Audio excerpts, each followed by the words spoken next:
संगत नूं वाहिगुरू जी का खालसा वाहिगुरू जी की फतेह। श्री गुरु ग्रंथ साहब के अंग नंबर 382 ते विचाले जे करके है 45 नंबर तो बाद आसा महला पंजवां। ਜਾਂ ਤੂੰ ਸਾਹਿਬ ਤਾਂ ਭਉ ਕਿਹਾ, ਹੋਂ ਤੁਧ ਬਿਨ ਕਿਸ ਸਾਲਾਹੀ। ਏਕ ਤੂੰ ਤਾਂ ਸਭ ਕਿਛ ਹੈ, ਮੈਂ ਤੁਧ ਬਿਨ ਦੂਜਾ ਨਹੀਂ। ਜਾਂ ਤੂੰ ਸਾਹਿਬ,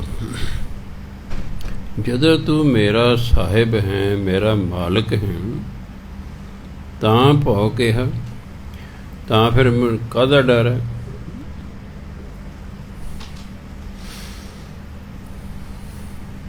ਤੁਧ ਬਿਨ ਕਿਸ ਸਲਾਹੀ, ਤੇਰੇ ਤੋਂ ਬਿਨਾਂ ਹੋਰ ਮੈਂ ਕਿਸ ਨੂੰ ਸਲਾਹਾਂ। ਭਾਵ ਮੈਂ ਤੇਰੇ ਤੋਂ ਬਿਨਾਂ ਹੋਰ ਕਿਸੇ ਨੂੰ ਨਹੀਂ ਸਲਾਹੁੰਦਾ, ਕਿਉਂਕਿ ਤੂੰ ਮੇਰਾ ਮਾਲਕ ਹੈ, ਇਸ ਲਈ ਮੈਨੂੰ ਕਿਸੇ ਦਾ ਕੋਈ ਡਰ ਨਹੀਂ। ਏਕ ਤੂੰ ਤਾਂ ਸਭ ਕੁਛ ਹੈ, ਜਦੋਂ ਤੂੰ ਮੇਰੇ ਵੱਲ ਹੈ ਤਾਂ ਸਮਝੋ ਮੇਰੇ ਕੋਲ ਸਭ ਕੁਛ ਹੈ। ਮੈਂ ਤੁਧ ਬਿਨ ਦੂਜਾ ਨਹੀਂ, ਮੇਰੇ ਲਈ ਤੇਰੇ ਤੋਂ ਬਿਨਾਂ ਦੂਜਾ ਕੋਈ ਹੈ, ਹੋਰ ਹੈ ਹੀ ਨਹੀਂ। ਭਾਵ ਪਰਮਾਤਮਾ ਹੀ ਸਭ ਕੁਛ ਹੈ। ਜਿਹੜਾ ਪਰਮਾਤਮਾ ਨੂੰ ਆਪਣਾ ਸਭ ਕੁਛ ਮੰਨ ਲੈਂਦਾ ਹੈ, ਬਸ ਉਹ ਕਹਿੰਦਾ ਨੂੰ ਕੋਈ ਡਰ ਦੀ ਲੋੜ ਹੀ ਨਹੀਂ। ਬਾਬਾ ਬਿਖ ਦੇਖਿਆ ਸੰਸਾਰ, ਇਹ ਸਾਰਾ ਸੰਸਾਰ ਬਿਖ ਹੁੰਦੀ ਜ਼ਹਿਰ, ਭਾਵ ਮਾਇਆ ਦਾ ਮੋਹ। ਇਹ ਸਾਰਾ ਸੰਸਾਰ ਮਾਇਆ ਰੂਪੀ ਬਿਖ ਜ਼ਹਿਰ ਦੇ ਵਿੱਚ ਫਸਿਆ ਹੋਇਆ ਹੈ। ਰੱਖਿਆ ਕਰੋ ਗੁਸਾਈ ਮੇਰੇ, ਮੈਂ ਨਾਮ ਤੇਰਾ ਆਧਾਰ। ਹੈ ਪਰਮਾਤਮਾ, ਮੈਨੂੰ ਤੇ ਤੇਰੇ ਨਾਮ ਦਾ ਹੀ ਆਸਰਾ ਹੈ, ਇਸ ਲਈ ਤੁਸੀਂ ਮੇਰੀ ਰੱਖਿਆ ਕਰੋ। ਇਸ ਮੋਹ ਮਾਇਆ ਤੋਂ ਬਚਾ ਕੇ ਰੱਖੋ। ਰਹਾਉ ਜਾਣੇ ਬ੍ਰਿਥਾ, ਇਹ ਹਿੰਦੀ ਦਾ ਸ਼ਬਦ ਹੈ। ਹਿੰਦੀ 'ਚ ਹੁੰਦਾ ਹੈ ਵ੍ਰਿਥਾ, ਵਾਵੇ ਨਾਲ। ਵ੍ਰਿਥਾ ਤੋਂ ਬਣਾਇਆ ਬ੍ਰਿਥਾ, ਇਹਨੂੰ ਬਿਰਥਾ ਨਹੀਂ ਪੜ੍ਹਨਾ ਚਾਹੀਦਾ। ਬਿਰਥਾ ਹੁੰਦਾ ਵਿਅਰਥ, ਉਹਦਾ ਜੀਵਨ ਬਿਰਥਾ ਗਿਆ, ਵਿਅਰਥ ਗਿਆ। ਇਹਨੂੰ ਪੜ੍ਹਨਾ ਬ੍ਰਿਥਾ, ਬੱਬੇ ਦੇ ਪੈਰ 'ਚ ਰਾਰਾ ਲਾ ਕੇ ਪੜ੍ਹਨਾ। ਅਤੇ ਉਹ ਬੱਬੇ ਦੀ ਸਿਹਾਰੀ ਕਿਸ ਨੂੰ ਬੋਲਣੀ ਹੈ? ਰਾਰੇ ਨੂੰ। ਬ੍ਰਿਥਾ, ਬ੍ਰਿਥਾ ਹੁੰਦੀ ਹੈ ਮਨ ਦੀ ਹਾਲਤ। ਜਾਣੇ ਬ੍ਰਿਥਾ ਸਭਾ ਮਨ ਕੀ, ਤੂੰ ਸਾਰਿਆਂ ਦੇ ਮਨਾਂ ਦੀ ਹਾਲਤ ਨੂੰ ਜਾਣਦਾ ਹੈ। ਹੋਰ ਕਿਸ ਪੈ ਆਖ ਸੁਣਾਈਏ, ਹੋਰ ਕਿਹਨੂੰ ਸੁਣਾਈਏ, ਕਿਹਨੂੰ ਦਸੀਏ, ਜੋ ਤੂੰ ਜਾਣਦਾ ਹੀ ਹੈ। ਵਿਨ ਨਾਵੇਂ ਸਭ ਜਗ ਬੋਰਾਇਆ, ਬੋਰਾਇਆ ਹੁੰਦਾ ਕਮਲਾ। ਇਹ ਸੰਸਾਰ ਨਾਮ ਨਹੀਂ ਜਪਦਾ, ਇਸ ਲਈ ਕਮਲਿਆਂ ਵਾਂਗੂ ਫਿਰੀ ਜਾਂਦਾ ਹੈ। ਨਾਮ ਮਿਲੇ ਸੁਖ ਪਾਈਏ, ਜੇ ਇਹਨੂੰ ਨਾਮ ਮਿਲੇ ਤਾਂ ਇਹਨੂੰ ਸੁਖ ਦੀ ਪ੍ਰਾਪਤੀ ਹੋ ਸਕਦੀ ਹੈ। ਸੋ ਨਾਮ ਤੋਂ ਬਿਨਾਂ ਤੇ ਸੰਸਾਰ ਕਮਲਾ ਫਿਰਦਾ ਹੈ। ਇਹੀ ਕਾਰਨ ਲੋਕ ਪੁੱਠੇ ਸਿੱਧੇ ਕੰਮਾਂ 'ਚ ਲੱਗੇ ਹੋਏ ਹਨ, ਕਮਲੇ ਹੋਏ ਫਿਰਦੇ ਨੇ, ਨਾਮ ਜਪਦੇ ਨਹੀਂ ਹੈਗੇ। ਨਾਮ ਜਪਣ ਮਨ ਨੂੰ ਕੋਈ ਸ਼ਾਂਤੀ ਆਵੇ, ਕੋਈ ਟਿਕਾ ਆਵੇ।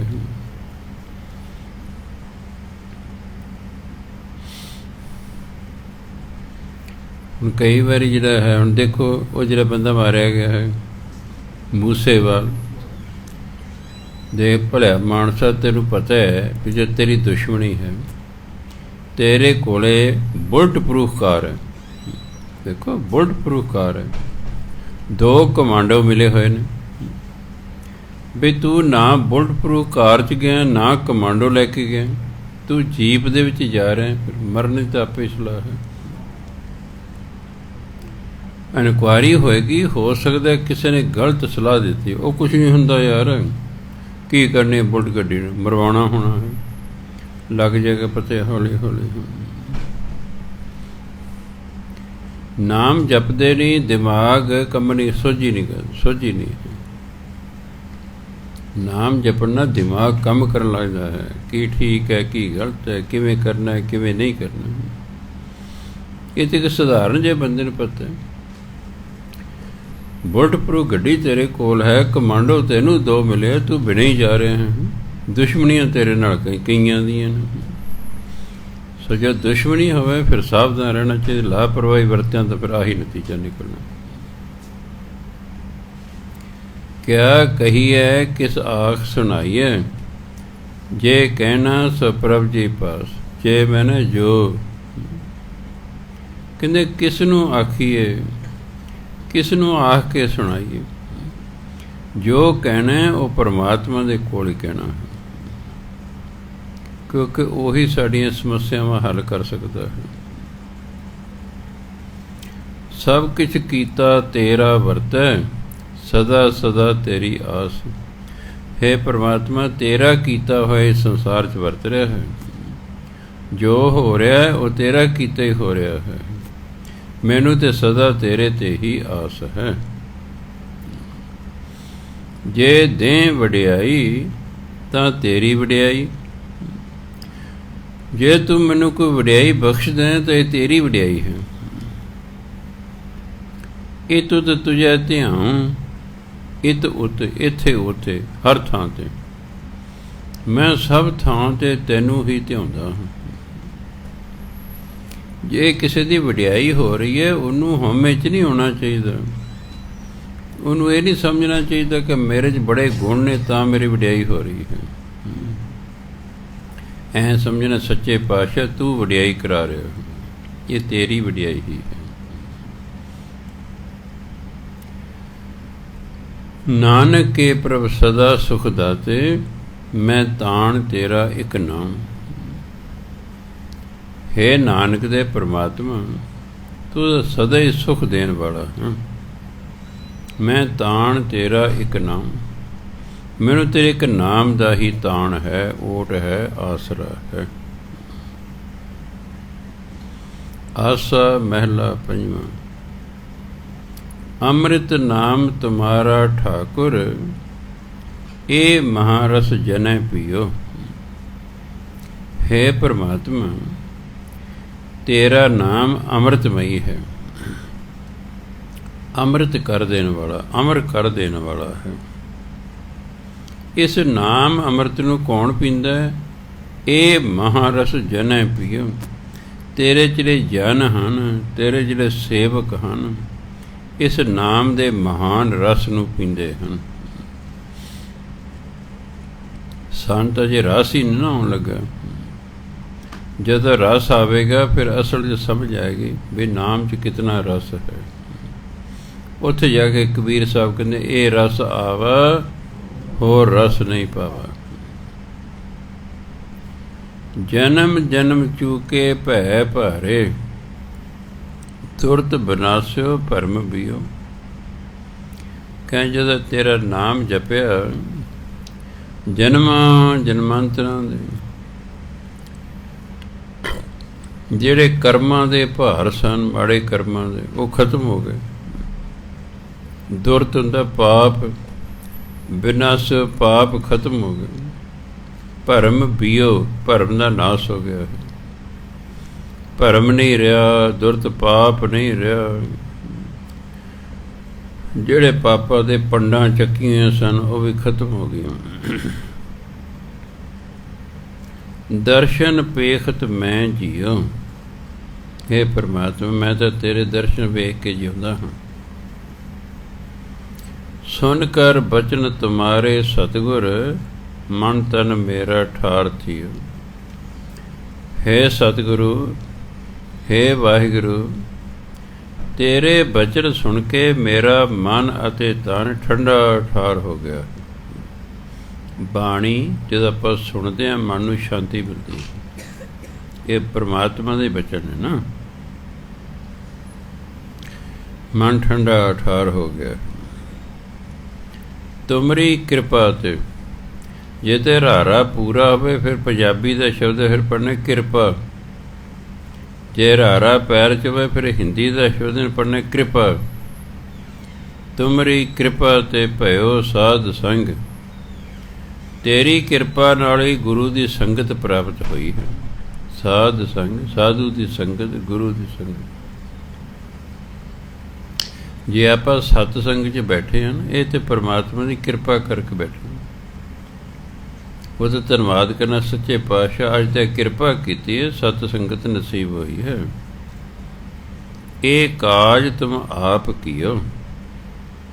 ਸਤ ਸੰਗਤ ਵਿੱਚ ਭੇਜਣ ਦਾ ਜਿਹੜਾ ਕਾਰਜ ਹੈ ਇਹ ਪਰਮਾਤਮਾ ਤੋਂ ਆਪ ਕੀਤਾ ਹੈ। ਤੋ ਆਪ ਸਾਨੂੰ ਸਤ ਸੰਗਤ 'ਚ ਭੇਜਿਆ ਹੈ। ਕੋਈ ਅੰਦਰ ਹੀ ਬੈਠਾ, ਅੰਦਰ ਘੁੰਡੀ 'ਚ ਮਰੋੜ ਦਿੰਦਾ, ਚੱਲ ਬਈ ਜੜ ਕਰ ਚਰਨ ਗਹੇ ਪ੍ਰਭ ਤੁਮਰੇ, ਸਹਿਜੇ ਵਿਖਿਆ ਭਈ ਖੀਓ। ਖੀਓ ਦਾ ਨਾਸ ਹੋ ਜਾਣਾ। ਜਦੋਂ ਮੈਂ ਪੱਕੇ ਇਰਾਦੇ ਨਾਲ ਤੇਰੇ ਚਰਨ ਪਕੜ ਲਏ, ਗਏ ਪਕੜ ਲਏ, ਦ੍ਰਿੜ ਕਰ ਚਰਨ ਗਏ ਪ੍ਰਭ ਤੁਮਰੇ। ਇਹ ਪਰਮਾਤਮਾ, ਜਦੋਂ ਦੇ ਮੈਂ ਤੁਹਾਡੇ ਚਰਨ ਪਕੜੇ ਨੇ, ਸਹਿਜੇ ਵਿਖਿਆ ਭਈ ਖੀਓ। ਵਿਖਿਆ ਦੀ ਜ਼ਹਿਰ ਭਾਵੇਂ ਮਾਇਆ ਦਾ ਪ੍ਰਭਾਵ ਸਹਿਜੇ ਹੀ ਖਤਮ ਹੋ ਗਿਆ। ਮਾਇਆ ਦਾ ਪ੍ਰਭਾਵ ਸਹਿਜੇ ਹੀ ਖਤਮ ਹੋ ਗਿਆ। ਖੀਓ ਨਾਸ ਹੋ ਗਿਆ, ਖਤਮ ਹੋ ਗਿਆ। ਸੁਖ ਨਿਦਾਨ ਨਾਮ ਪ੍ਰਭ ਤੁਮਰਾ, ਇਹ ਅਬਨਾਸੀ ਮੰਤਰ ਲਿਓ। हे ਪਰਮਾਤਮਾ, ਜਿਹੜਾ ਤੇਰਾ ਨਾਮ ਹੈ ਨਾ, ਇਹ ਤਾਂ ਸੁਖ ਨਿਦਾਨ ਹੈ, ਇਹ ਤਾਂ ਸੁੱਖਾਂ ਦਾ ਖਜ਼ਾਨਾ ਹੈ। हे ਪਰਮਾਤਮਾ, ਤੁਹਾਡਾ ਨਾਮ ਸੁੱਖਾਂ ਦਾ ਖਜ਼ਾਨਾ ਹੈ। ਨਾਮ ਜਪਣ ਨਾਲ ਕੋਈ ਇੱਕ ਅੱਧਾ ਸੁੱਖ ਨਹੀਂ ਮਿਲਦਾ, ਕਹਿੰਦਾ ਬੇਅੰਤ ਸੁੱਖਾਂ ਦੀ ਪ੍ਰਾਪਤੀ ਹੁੰਦੀ ਹੈ। ਇਹ ਅਬਿਨਾਸ਼ੀ ਮੰਤਰ ਲਿਓ। ਮੈਨੂੰ ਇਹ ਸਦਾ ਰਹਿਣ ਵਾਲਾ ਜੋ ਮੰਤਰ ਉਪਦੇਸ਼ ਹੈ ਨਾ, ਇਹ ਪ੍ਰਾਪਤ ਹੋ ਗਿਆ ਹੈ। ਨਾਮ ਰੂਪੀ ਮੰਤਰ ਪ੍ਰਾਪਤ ਹੋ ਗਿਆ। ਕਰ ਕਿਰਪਾ ਮੋਹਿ ਸਤਿਗੁਰ ਦੀਨਾ, ਤਾਪ ਸੰਤਾਪ ਮੇਰਾ ਬੈਰ ਕੀਓ।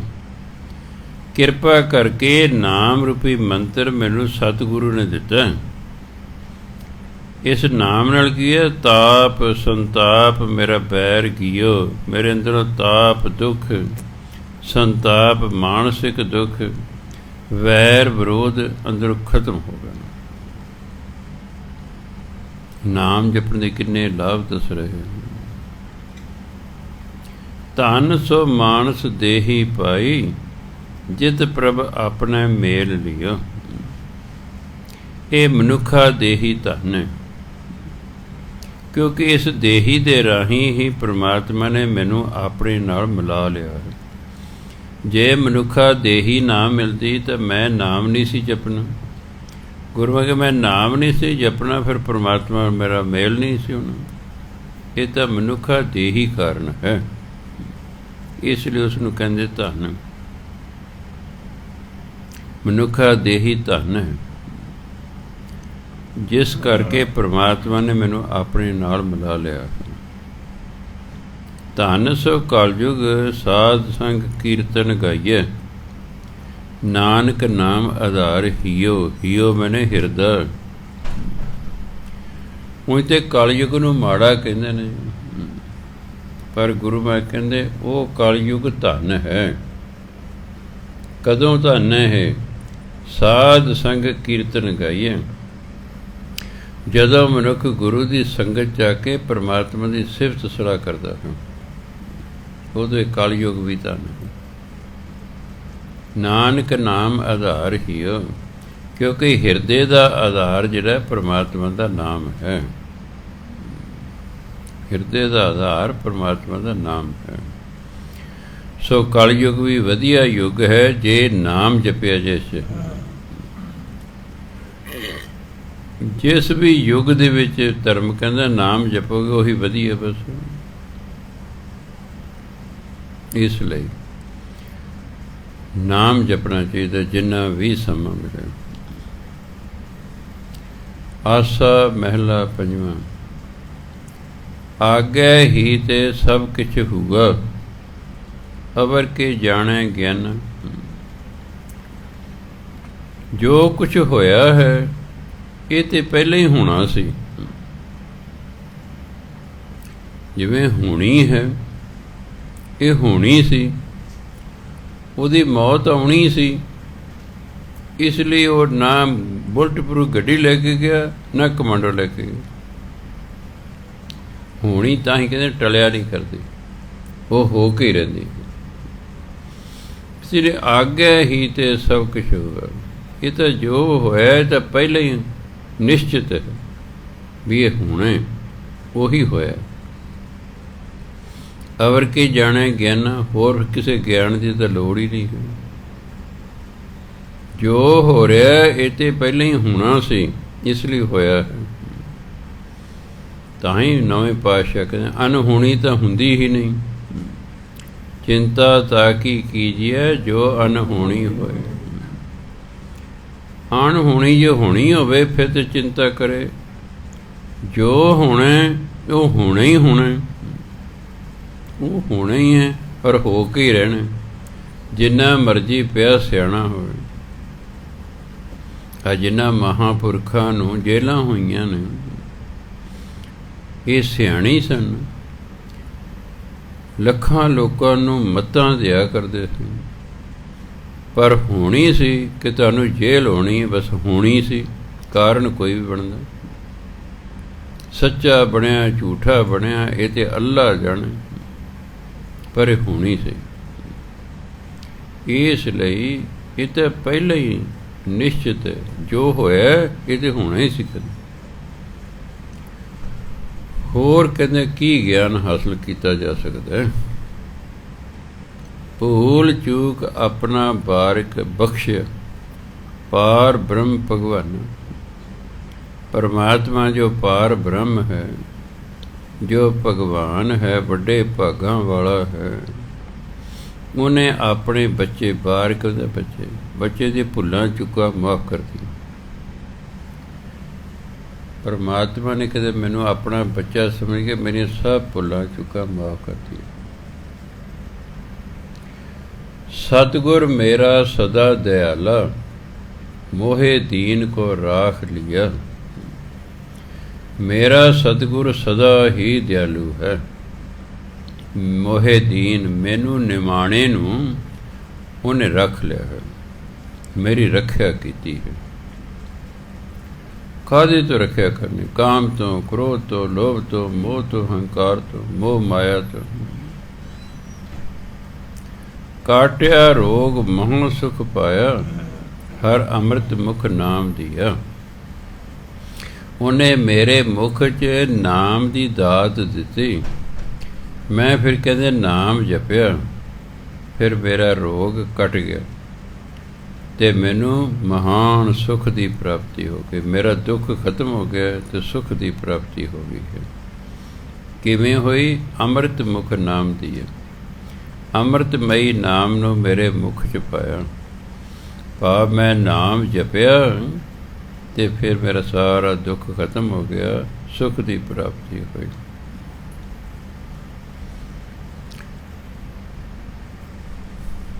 सतगुर मेरा सदा दयाला, सतगुर मेरा सदा दयाला, सतगुर मेरा सदा दयाला, सतगुर मेरा सदा दयाला। मोहे दीन को राख लिया, मोहे दीन को राख लिया, मोहे दीन को राख लिया, मोहे दीन को राख लिया।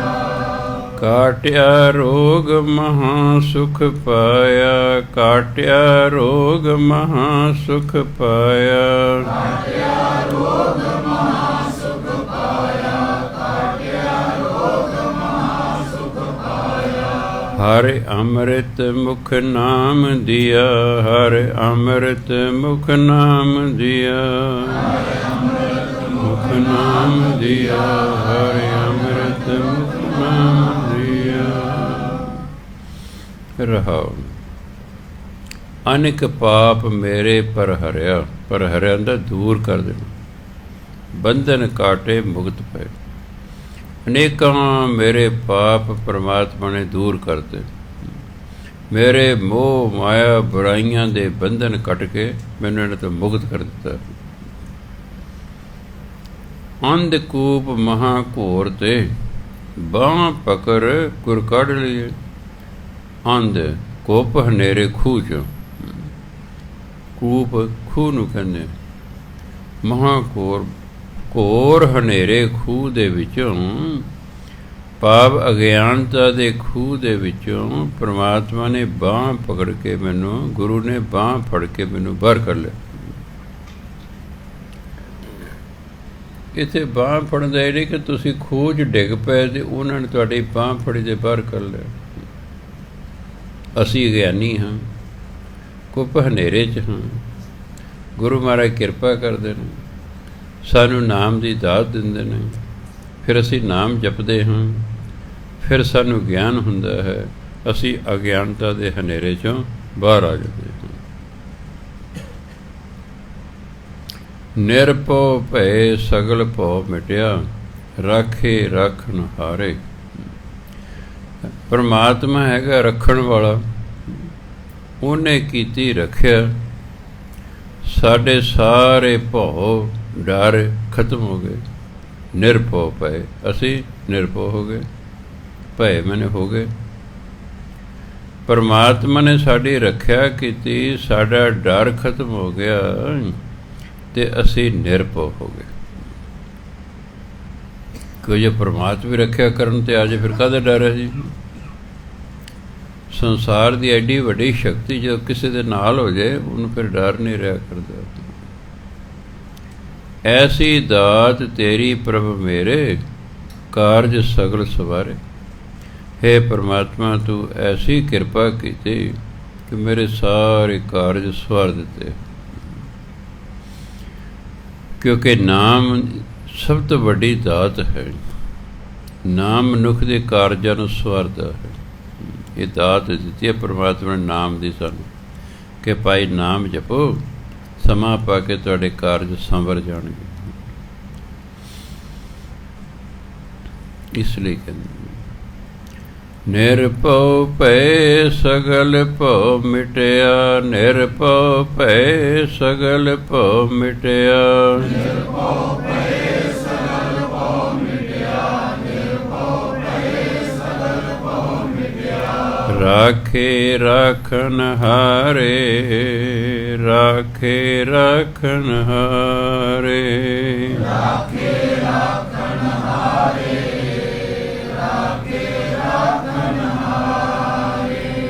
ਐਸੀ ਦਾਤ ਤੇਰੀ ਪ੍ਰਭ ਮੇਰੇ, ਐਸੀ ਦਾਤ ਤੇਰੀ ਪ੍ਰਭ ਮੇਰੇ। ਐਸੀ ਦਾਤ ਤੇਰੀ ਪ੍ਰਭ ਮੇਰੇ, ਐਸੀ ਦਾਤ ਤੇਰੀ ਪ੍ਰਭ ਮੇਰੇ। ਕਾਰਜ ਸਗਲ ਸਵਾਰੇ, ਕਾਰਜ ਸਗਲ ਸਵਾਰੇ।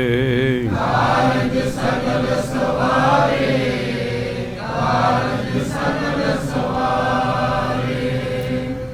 ਗੁਣ ਨਿਦਾਨ ਸਾਹਿਬ ਮਨ ਮੇਲਾ।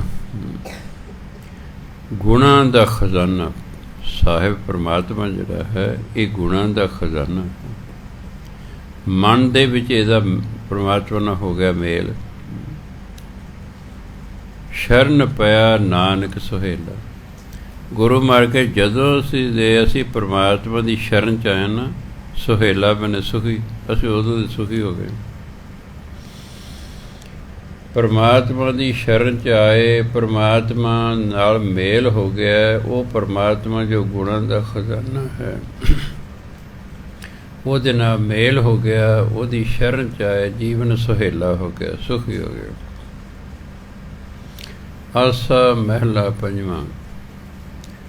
ਤੂੰ ਵਿਸਰੈ ਤਾਂ ਸਭ ਕੋ ਲਾਗੂ, ਚੀਤ ਆਵੇਂ ਤਾਂ ਸੇਵਾ। ਲਾਗੂ ਹੁੰਦਾ ਦੁਸ਼ਮਣ, ਵੈਰੀ। ਤੂੰ ਵਿਸਰੈ ਤਾਂ ਸਭ ਕੋ ਲਾਗੂ। हे परमात्मा, ਜਦੋਂ ਤੂੰ ਵਿਸਰ ਜਾਂਦਾ ਤਾਂ ਹਰ ਕੋਈ ਮੇਰਾ ਦੁਸ਼ਮਣ ਹੋ ਜਾਂਦਾ ਹੈ। ਚੀਤ ਆਵੇਂ ਤਾਂ ਸੇਵਾ, ਜਦ ਤੂੰ ਮੈਨੂੰ ਯਾਦ ਆਉਂਦਾ ਤਾਂ ਇਹੀ ਲਾਗੂ ਜਿਹੜੇ ਨੇ ਇਹ ਸੇਵਕ ਬਣ ਜਾਂਦੇ, ਮੇਰੀ ਸੇਵਾ ਕਰਨ ਲੱਗ ਜਾਂਦੇ ਨੇ। ਜਦੋਂ ਪਰਮਾਤਮਾ ਵਿਸਰਦਾ ਹੈ, ਕਾਮ, ਕ੍ਰੋਧ, ਲੋਭ, ਮੋਹ, ਹੰਕਾਰ ਸਭ ਦੁਸ਼ਮਣ ਦੇ ਤੌਰ 'ਤੇ ਹੋ ਜਾਂਦੇ ਨੇ। ਜਦੋਂ ਫਿਰ ਮਨੁੱਖ ਯਾਦ ਕਰਦਾ ਪਰਮਾਤਮਾ ਨੂੰ, ਇਹ ਫਿਰ ਸਾਰੇ ਸੇਵਕ ਹੋ ਜਾਂਦੇ ਹਨ, ਉਹਦੇ ਅਧੀਨ ਹੋ ਜਾਂਦੇ ਹਨ। ਅਵਰ ਨਾ ਕੋ ਦੂਜਾ ਸੂਝੈ, ਸਾਚੇ ਅਲਖ ਅਭੇਵਾ। ਹੇ ਸਦਾ ਰਹਿਣ ਵਾਲੇ ਪਰਮਾਤਮਾ, ਅਲਖ, ਹੇ ਦਿਖਾਈ ਦੇਣ ਵਾਲੇ ਪਰਮਾਤਮਾ, ਨਾ ਦਿਖਾਈ ਦੇਣ ਵਾਲੇ ਪਰਮਾਤਮਾ, ਅਭੇਵਾ, ਹੇ ਭੇਦ ਰਹਿਤ ਪਰਮਾਤਮਾ। ਮੈਨੂੰ ਤੁਹਾਡੇ ਤੋਂ ਬਿਨਾਂ ਤੁਹਾਡੇ ਵਰਗਾ ਦੂਜਾ ਕੋਈ ਸੋਚਦਾ ਹੀ ਨਹੀਂ ਹੈ। ਤੇਰੇ ਤੋਂ ਬਿਨਾਂ ਮੈਨੂੰ ਦੂਜਾ ਕੋਈ ਤੇਰੇ ਵਰਗਾ ਸੋਚਦਾ ਹੀ ਨਹੀਂ ਹੈ। ਤੂੰ ਤੇ ਸਾਚਾ ਹੈ, ਸਦਾ ਰਹਿਣ ਵਾਲਾ ਹੈ, ਅਲਖ ਹੈ, ਸਾਡੀ ਸਮਝ ਤੋਂ ਉੱਪਰ ਹੈ। ਅਭੇਵਾ, ਅਸੀਂ ਭੇਦ ਤੇਰੇ ਭੇਦ ਨੂੰ ਨਹੀਂ ਜਾਣ ਸਕਦੇ।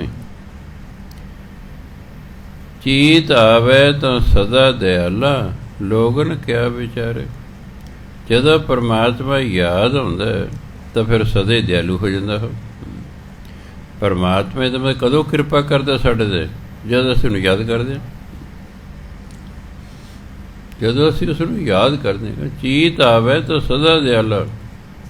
ਜਦੋਂ ਪਰਮਾਤਮਾ ਯਾਦ ਆਉਂਦਾ ਤਾਂ ਫਿਰ ਪਰਮਾਤਮਾ ਸਦਾ ਹੀ ਦਿਆਲੂ ਹੈ। ਲੋਗਨ ਕਿਆ ਵਿਚਾਰੇ, ਇਹ ਲੋਕ ਵਿਚਾਰੇ ਕੀ ਕਰ ਸਕਦੇ ਨੇ, ਇਹਨਾਂ ਦੀ ਕਦੇ ਹੁਣ ਮੈਨੂੰ ਕੋਈ ਪਰਵਾਹ ਨਹੀਂ। ਬੁਰਾ ਭਲਾ ਕੋ ਕਿਸ ਨੂੰ ਕਹੀ ਹੈ, ਸਗਲੇ ਜੀਤ ਮਾਰੇ। ਇੱਕ ਰੱਬ ਨੂੰ ਯਾਦ ਕਰਦਿਆਂ ਕਰਦਿਆਂ ਐਸੀ ਅਵਸਥਾ ਹੁੰਦੀ ਹੈ ਕਿ ਬੁਰਾ ਭਲਾ ਕਿਸੇ ਨੂੰ ਕਹਿਣ ਨੂੰ ਜੀਅ ਨਹੀਂ ਕਰਦਾ। ਐਂ ਲੱਗਦਾ ਸਾਰੇ ਜੀਅ ਪਰਮਾਤਮਾ ਦੇ ਹੀ ਹਨ।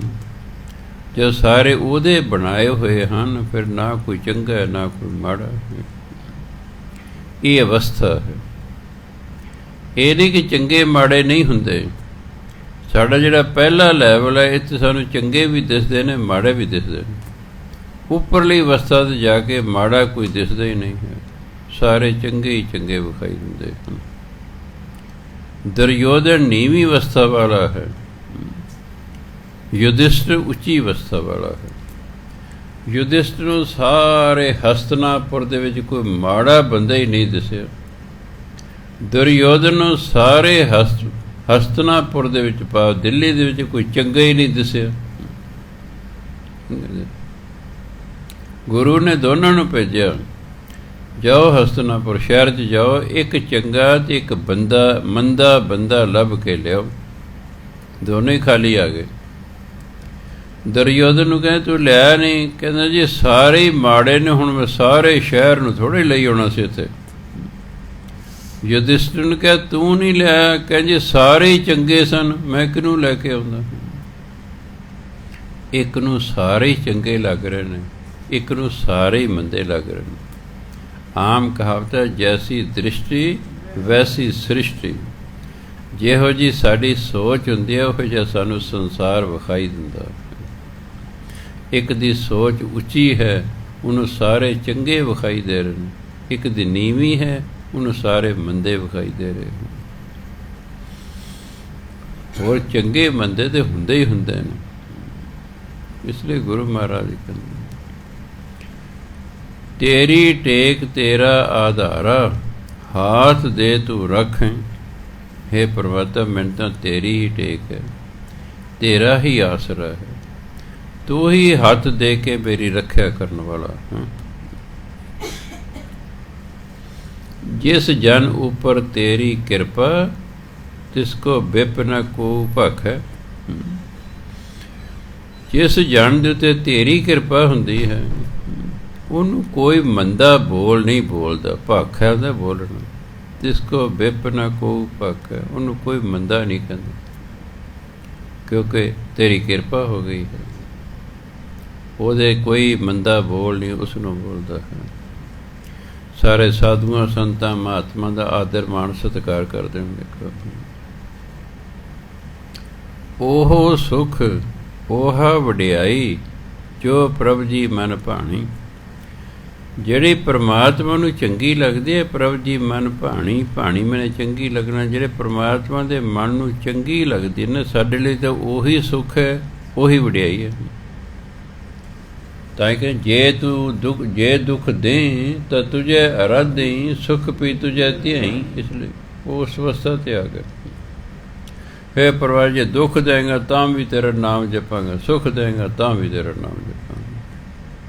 ਕਿਉਂ ਪਤਾ ਹੈ ਕਿ ਸੁੱਖ ਤੇ ਦੁੱਖ ਆਉਣੇ ਹੀ ਆਉਣੇ ਹਨ, ਕਿਉਂਕਿ ਸੁੱਖ ਦੁੱਖ ਦੋਏ ਦਰ ਕੱਪੜੇ ਪਹਿਰੇ ਜਾਏ ਮਨੁੱਖ।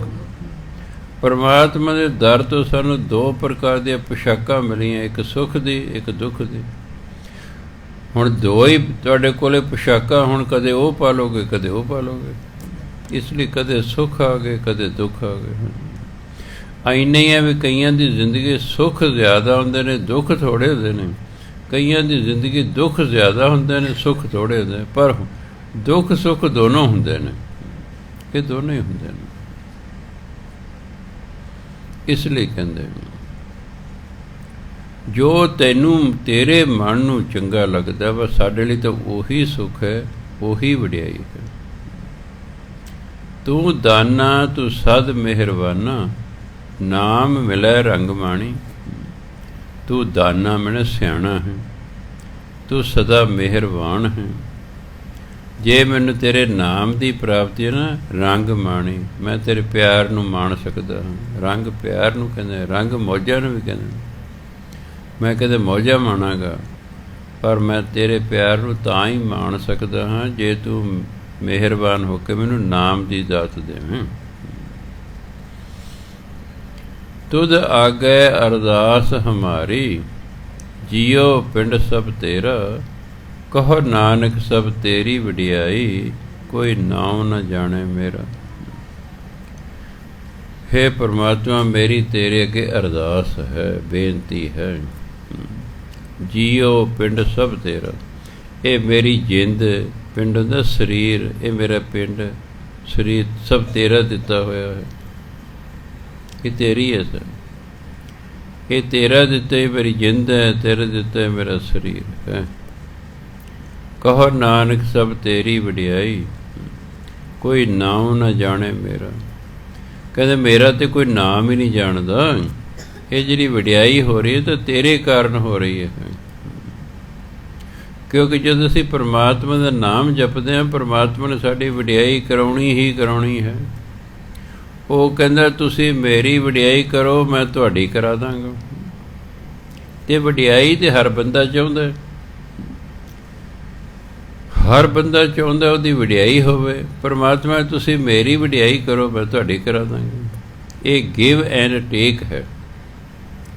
ਅੰਗਰੇਜ਼ੀ ਵਾਲੇ ਬੜਾ ਵਧੀਆ ਲੱਭਿਆ ਹੈ, ਟੇਕ ਐਂਡ ਗਿਵ ਨਹੀਂ ਹੈ, ਗਿਵ ਐਂਡ ਟੇਕ ਹੈ। ਦਿਓ ਅਤੇ ਫਿਰ ਲਓ। ਭਾਈ ਗੁਰਦਾਸ ਜੀ ਵੀ ਕਹਿੰਦੇ ਨੇ ਤੁਹਾਨੂੰ ਉਹੀ ਮਿਲਣਾ ਜੋ ਤੁਸੀਂ ਸੰਸਾਰ ਨੂੰ ਦਿੱਤਾ ਹੈ। ਬਿਨਾਂ ਦਿੱਤਿਆਂ ਕੁਛ ਨਹੀਂ ਮਿਲਦਾ। ਸੁੱਖ ਦਿੱਤਾ ਸੁੱਖ ਮਿਲਣਾ, ਦੁੱਖ ਦਿੱਤਾ ਦੁੱਖ ਮਿਲਣਾ। ਜੋ ਤੁਸੀਂ ਦਿੱਤਾ ਉਹੀ ਤੁਹਾਨੂੰ ਮਿਲਣਾ ਹੈ। ਇਸ ਲਈ ਪਹਿਲਾਂ ਰੱਬ ਨੂੰ ਦਿਓ ਅਤੇ ਫਿਰ ਉਸ ਤੋਂ ਪ੍ਰਾਪਤ ਕਰੋ। ਪਹਿਲਾਂ ਉਹਦੀ ਵਡਿਆਈ ਕਰੋ ਅਤੇ ਫਿਰ ਆਪਣੀ ਕਰਵਾਓ। ਪਹਿਲਾਂ ਉਹਦਾ ਨਾਮ ਜਪੋ, ਫਿਰ ਉਹਦੀ ਆਪਣੇ ਦੀ ਕਿਰਪਾ ਕਰਵਾਓ।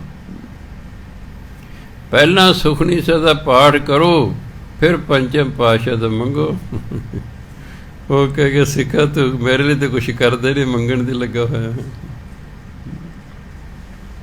ਪਹਿਲਾਂ ਕੁਛ ਕਰੋ, ਉਹਦੇ ਬਦਲੇ 'ਚ ਆਪੇ ਹੀ ਉਹ ਦੇ ਦੇ, ਕੋਈ ਜਾਣੀ ਜਾਣ। ਨਾ ਵੀ ਮੰਗੋਗੇ ਉਹਨੂੰ ਪਤਾ ਹੀ ਹੈ ਮਨ 'ਚ ਕੀ ਸੋਚ ਰਿਹਾ। ਇਹ ਮਨ 'ਚ ਕੀ ਸੋਚ ਕੇ ਪਾਠ ਕਰ ਰਿਹਾ ਪਤਾ ਉਹਨੂੰ। ਬਿਨ ਬੋਲਿਆ ਸਭ ਕੁਝ ਜਾਣਦਾ। ਇਹ ਤਾਂ ਸੰਗਤੀ ਅਰਦਾਸ ਹੈ ਜਿਹੜੀ ਖਲੋ ਕੇ ਬੋਲ ਕੇ ਕਰਨੀ ਹੁੰਦੀ। ਇਹਨੂੰ ਕਹਿੰਦੇ ਨੇ ਸੰਗਤੀ ਅਰਦਾਸ।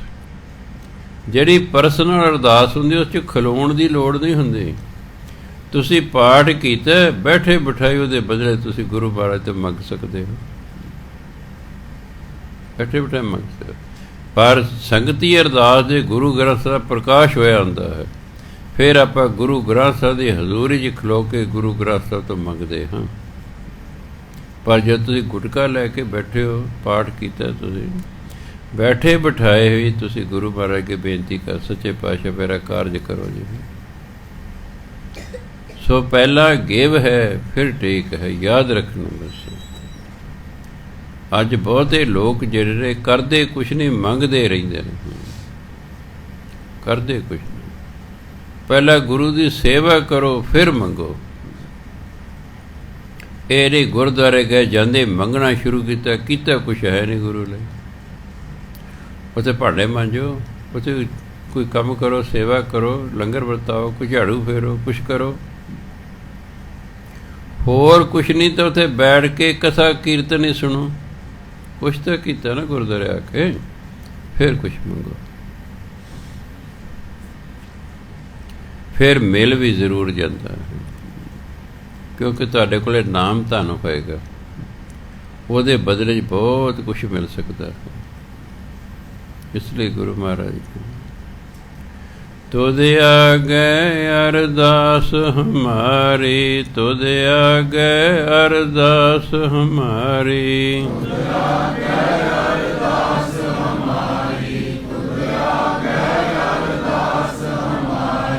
ਜਿਉ ਪਿੰਡ ਸਭ ਤੇਰਾ, ਜਿਉ ਪਿੰਡ ਸਭ ਤੇਰਾ, ਜਿਉ ਪਿੰਡ ਸਭ ਤੇਰਾ, ਜਿਉ ਪਿੰਡ ਸਭ ਤੇਰਾ। ਕਹੋ ਨਾਨਕ ਸਭ ਤੇਰੀ ਵਡਿਆਈ, ਕਹੋ ਨਾਨਕ ਸਭ ਤੇਰੀ ਵਡਿਆਈ, ਕਹੋ ਨਾਨਕ ਸਭ ਤੇਰੀ ਵਡਿਆਈ, ਕਹੋ ਨਾਨਕ ਸਭ ਤੇਰੀ ਵਡਿਆਈ। ਕੋਈ ਨਾਉ ਨ ਜਾਣੇ ਮੇਰਾ, ਕੋਈ ਨਾਉ ਨ ਜਾਣੇ ਮੇਰਾ, ਕੋਈ ਨਾਉ ਨ ਜਾਣੇ ਮੇਰਾ, ਕੋਈ ਨਾਉ ਨ ਜਾਣੇ ਮੇਰਾ। ਅੱਗੇ ਕਹਿੰਦੇ ਆਸਾ ਮਹਿਲਾ ਪੰਜਵਾਂ। ਕਰ ਕਿਰਪਾ ਪ੍ਰਭ ਅੰਤਰ ਜਾਮੀ, ਸਾਧ ਸੰਗ ਹਰ ਪਾਈਐ। ਹੇ ਪਰਮਾਤਮਾ, ਹੇ ਅੰਤਰਜਾਮੀ। ਅੰਤਰਜਾਮੀ ਹੁੰਦਾ ਜਿਹੜਾ ਅੰਦਰ ਦੀ ਜਾਣਨ ਵਾਲਾ ਹੈ। ਸਾਧ ਸੰਗ ਹਰ ਪਾਈਐ, ਸਾਡੇ 'ਤੇ ਕਿਰਪਾ ਕਰੋ, ਸਾਨੂੰ ਗੁਰੂ ਦੀ ਸੰਗਤ ਪ੍ਰਾਪਤ ਹੋ ਜਾਏ। ਕਹਿੰਦੇ ਕਿਰਪਾ ਕਰੋ ਸਾਡੇ 'ਤੇ, ਕਿਉਂਕਿ ਸੰਗਤ ਪ੍ਰਾਪਤ ਹੋਏਗੀ ਤਾਂ ਹੀ ਅਸੀਂ ਜਿਹੜਾ ਨਾਮ ਜਪਾਂਗੇ। ਜੇ ਸੰਗਤ ਹੀ ਪ੍ਰਾਪਤ ਨਹੀਂ ਹੁੰਦੀ, ਕੋਈ ਪ੍ਰੇਰਨਾ ਹੀ ਨਹੀਂ ਮਿਲਦੀ, ਜਿੰਨਾ ਕੋਈ ਗਿਆਨ ਹੀ ਨਹੀਂ ਹੁੰਦਾ, ਭਜਨ ਬੰਦਗੀ ਕਰਨੀ ਚਾਹੀਦੀ ਹੈ ਕਿ ਨਹੀਂ ਕਰਨੀ ਚਾਹੀਦੀ, ਰੱਬ ਹੈ ਕਿ ਨਹੀਂ ਹੈ, ਇਹਦੇ ਬਾਰੇ ਗਿਆਨ ਹੀ ਨਹੀਂ। ਅਗਰ ਸਤਸੰਗ ਨਹੀਂ ਹੈਗੇ ਤਾਂ ਇਹ ਤਾਂ ਸਤ ਸੰਗਤ ਦੇ ਵਿੱਚ ਆ ਕੇ ਗਿਆਨ ਪ੍ਰਾਪਤ ਹੁੰਦਾ ਹੈ। ਫਿਰ ਜਦੋਂ ਗਿਆਨ ਪ੍ਰਾਪਤ ਹੁੰਦਾ ਹੈ, ਫਿਰ ਜਿਹੜਾ ਮਨੁੱਖ ਜਿਹੜਾ ਸ਼ਰਮ ਕਰਦਾ ਹੈ, ਮਿਹਨਤ ਕਰਦਾ ਹੈ। ਸਤ ਸੰਗਤ ਧਰਮ ਖੰਡ ਹੈ। ਆਪਾਂ ਇਸ ਵੇਲੇ ਧਰਮ ਖੰਡ 'ਚ ਬੈਠੇ ਹਾਂ। ਗੁਰੂ ਮਹਾਰਾਜ ਸਾਨੂੰ ਗਿਆਨ ਦੇ ਰਹੇ ਨੇ, ਭਾਈ ਨਾਮ ਜਪੋ, ਨਾਮ ਜਪੋ। ਇਹ ਗਿਆਨ ਹੋ ਗਿਆ। ਘਰ ਜਾ ਕੇ ਅਸੀਂ ਨਾਮ ਜਪਣਾ ਸ਼ੁਰੂ ਕਰ ਦਿੰਦੇ ਹਾਂ। ਇਹਦਾ ਮਤਲਬ ਅਸੀਂ ਹੁਣ ਗਿਆਨ ਖੰਡ ਦੇ ਵਿੱਚ ਸ਼ਰਮ ਖੰਡ 'ਚ ਆ ਗਏ ਹਾਂ। ਲਗਾਤਾਰ ਮਿਹਨਤ ਕਰਦਿਆਂ ਕਰਦਿਆਂ ਫਿਰ ਕਿਸੇ ਦਿਨ ਪਰਮਾਤਮਾ ਦੀ ਬਖਸ਼ਿਸ਼ ਹੋ ਜਾਣੀ ਹੈ। ਉਹਦੇ ਅਸੀਂ ਕਰਮ ਖੰਡ 'ਚ ਚਲੇ ਗਏ।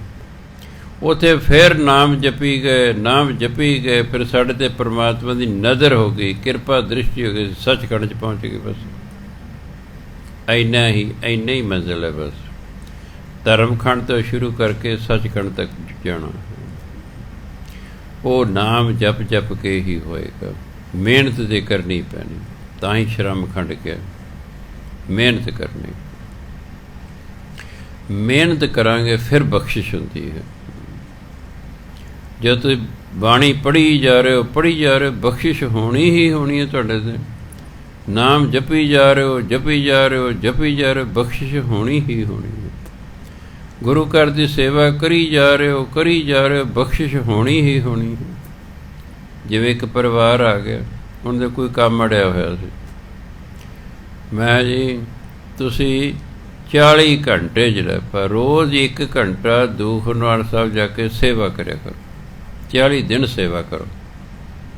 ਉਹ ਮੀਆਂ ਬੀਬੀ ਨੇ ਪਤਾ ਨਹੀਂ ਕੀ ਸੁਝੀ, ਉਹ ਦੋਨੋਂ ਜਾਣ ਲੱਗੇ 4-4 ਘੰਟੇ ਦੋਨੋਂ ਕੰਮ ਕਰਨ ਲੱਗ ਪਏ ਉੱਥੇ ਸੇਵਾ। 8 ਘੰਟੇ ਹੋ ਗਏ ਰੋਜ਼ ਦੇ। 6ਵੇਂ ਦਿਨ ਮੇਰੇ ਕੋਲ ਆ ਕੇ ਕਹਿੰਦੇ ਬਾਬਾ ਜੀ ਸਾਡਾ ਕੰਮ ਹੋ ਗਿਆ। ਮੈਂ ਬੜੀ ਛੇਤੀ ਹੋ ਗਿਆ। ਕਹਿੰਦੇ ਜੀ ਹੋਇਆ ਤਾਂ 40 ਘੰਟੇ ਬਾਅਦ ਹੀ ਹੈ।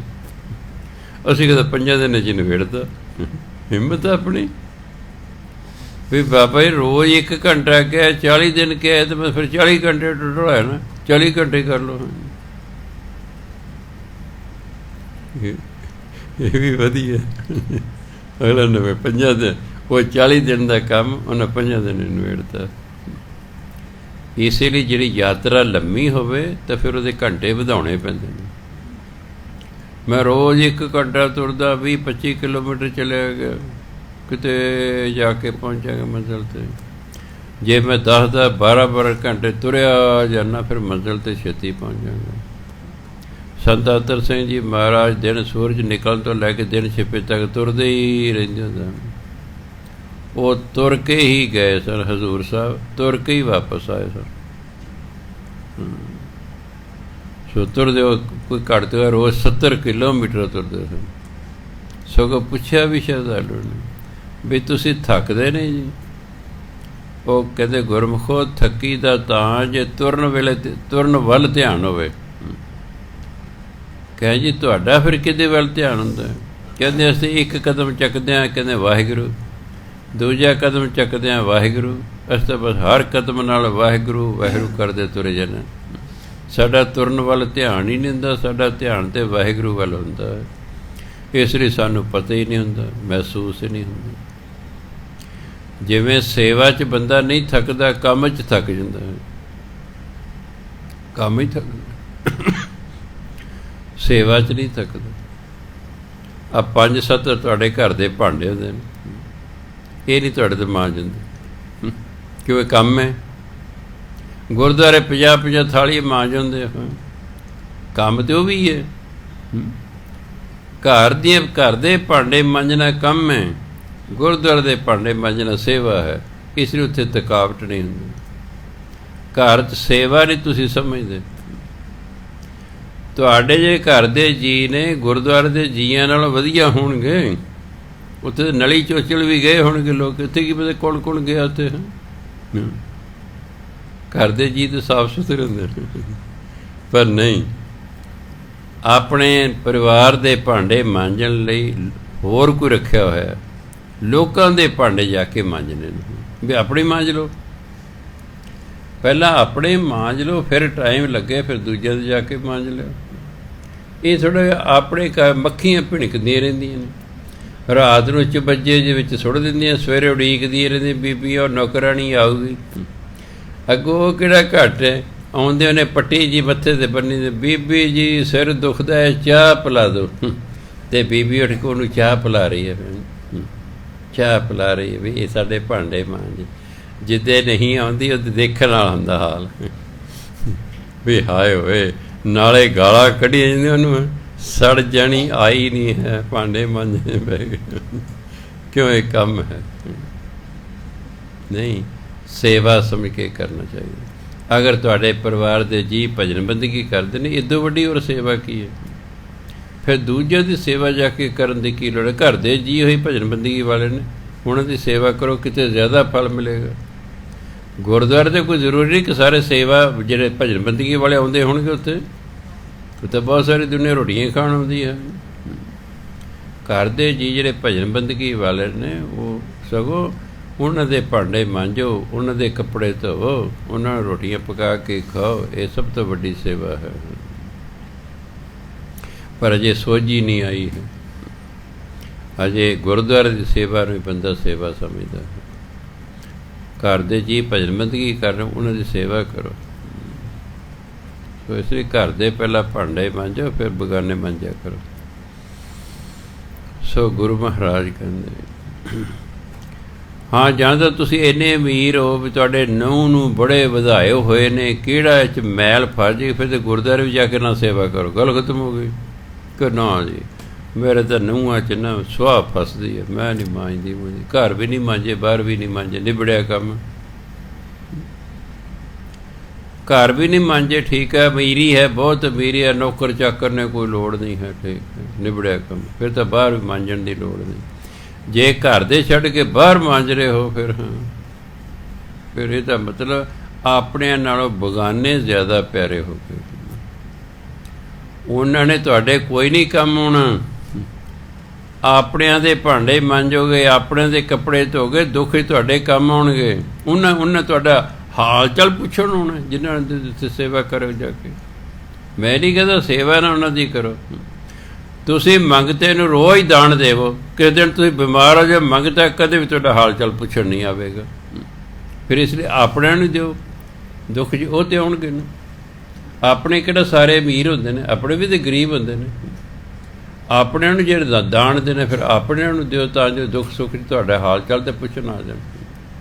ਨਹੀਂ ਤਾਂ ਕਹਿਣਗੇ ਤਾਂ ਲੋਕਾਂ ਨੇ ਦਾਨ ਕਰਦੇ, ਸਾਨੂੰ ਤਾਂ ਦਵਾਈ ਦਿੰਦਾ ਨਹੀਂ, ਫਿਰ ਹੀ ਜਾਂਦੇ ਹਸਪਤਾਲ। ਅਤੇ ਲੋਕਾਂ ਨੇ ਆਉਣਾ ਕੋਈ ਨਹੀਂ, ਲੋਕਾਂ ਨੇ ਕੋਈ ਨਹੀਂ ਤੁਹਾਡਾ ਹਾਲ ਚਾਲ ਪੁੱਛਣ ਆਉਣਾ। ਸੋ ਗੁਰੂ ਮਹਾਰਾਜ ਕਹਿੰਦੇ, ਕਰ ਕਿਰਪਾ ਪ੍ਰਭ ਅੰਤਰਜਾਮੀ, ਸਾਧ ਸੰਗ ਹਰ ਪਾਈਏ। ਹੇ ਅੰਤਰਜਾਮੀ ਪ੍ਰਭੂ, ਸਾਡੇ 'ਤੇ ਕਿਰਪਾ ਕਰੋ, ਸਾਨੂੰ ਸਾਧੂ ਦੀ ਸੰਗਤ ਪ੍ਰਾਪਤ ਹੋ ਜਾਏ।